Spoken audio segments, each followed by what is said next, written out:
Assalamu alaikum students, my name is Zaid Haider Noor Bukhari and I'm your instructor for the course Get Your Du'as Accepted by Allah Subhanahu wa Ta'ala.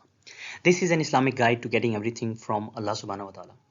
So we'll start with the content of our course, which is first of all, what is dua, understanding the key concepts of dua. In this we will understand the key concepts about dua. Secondly, the types of dua. So what are the main types of dua that we need to understand? There are two major types of dua that we will discuss. Difference between accepted and answered dua. Sometimes the dua is accepted but not answered. Secondly, sometimes the dua is answered but not accepted. So we need to understand that situation. Okay, next is 7 causes of rejection of dua. There can be more, but I have discovered these 7. So these are what not to do while making dua. Again, 26 times of accepted dua, times you should never miss out when you are making dua, when you're asking Allah for something. Next is secret ingredient of dua being accepted. So this is the most important and this is actually a secret ingredient. Okay, you must need this. Next is dua's connection with astaghfar. After that we'll study the stories related to the dua, and in the end should we persist on our duas or not. This is also a good topic. So we'll start with what is dua. Let us have a good concept of dua. Dua is a form of worship.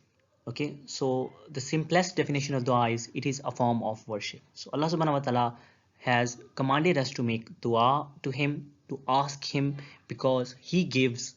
He have everything in the heavens and the earth. If you ask him anything, he can give. So he asks us, and he also want us to make dua. Linguistic meaning of dua is to seek or to ask help. Okay, so in dua we are basically asking help or asking anything from Allah subhanahu wa ta'ala. It is asking for what the supplicant wants to get and prefers to attain. Prophet, peace be upon him, taught his cousin Ibn Abbas, when you ask Allah, and when you seek help from Allah subhanahu wa ta'ala. In Quran chapter 1 ayah 5, Allah subhanahu wa ta'ala teaches us this dua. You alone we worship, and you alone we ask for help. This represents that we should ask Allah subhanahu wa ta'ala for help. It does not mean that we cannot ask others for help. We can also ask others for help, but we should believe that only Allah helps. So what I call a win-win situation for a believer.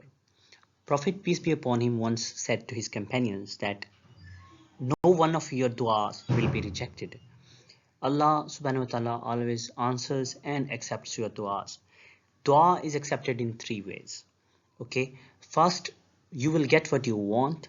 Secondly, you will get something which is better than what you wanted. Thirdly, you will get something in an akhirah.